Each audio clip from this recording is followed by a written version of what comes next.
नमस्कार दोस्तों, आज मैं आपको भारतीय दंड संहिता आईपीसी की धारा 32 के बारे में बताऊंगा।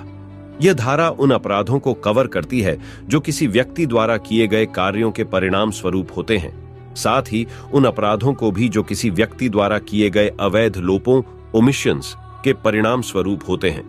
धारा 32 के अनुसार इस संहिता के हर भाग में जब तक कि संदर्भ से तत्प्रतिकूल आशय प्रतीत न हो, किए गए कार्यों को दर्शाने वाले शब्दों का विस्तार अवैध लोपों पर भी है। सरल शब्दों में कहें तो आईपीसी की धारा 32 कहती है कि यदि कोई धारा किसी कार्य को करने के बारे में बात करती है तो इसका अर्थ यह भी है कि धारा उस कार्य को करने में विफल रहने के बारे में भी बात करती है यदि ऐसा विफल होना अवैध है।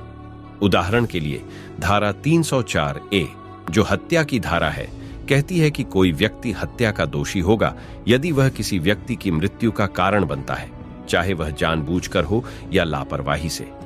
यदि कोई व्यक्ति जानबूझकर किसी व्यक्ति की मृत्यु का कारण बनता है तो यह स्पष्ट रूप से एक कार्य है। हालांकि यदि कोई व्यक्ति लापरवाही से किसी व्यक्ति की मृत्यु का कारण बनता है तो यह एक अवैध लोप है।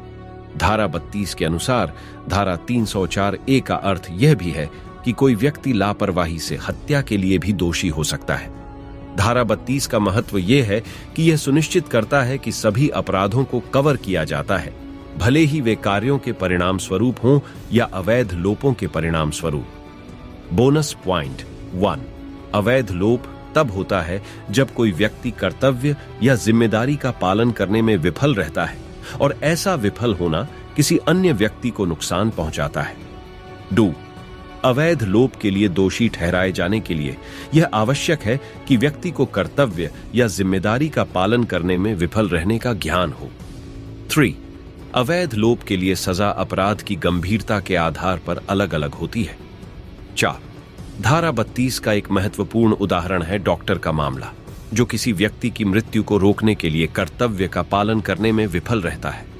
यदि डॉक्टर किसी व्यक्ति की मृत्यु को रोकने के लिए कर्तव्य का पालन करने में विफल रहता है और ऐसा विफल होना किसी अन्य व्यक्ति को नुकसान पहुंचाता है, तो डॉक्टर अवैध लोप के लिए दोषी हो सकता है। मुझे उम्मीद है कि आपको इस वीडियो से आईपीसी की धारा 32 के बारे में समझ में आया होगा। यदि आपके कोई प्रश्न हैं तो कृपया नीचे कमेंट करें। धन्यवाद।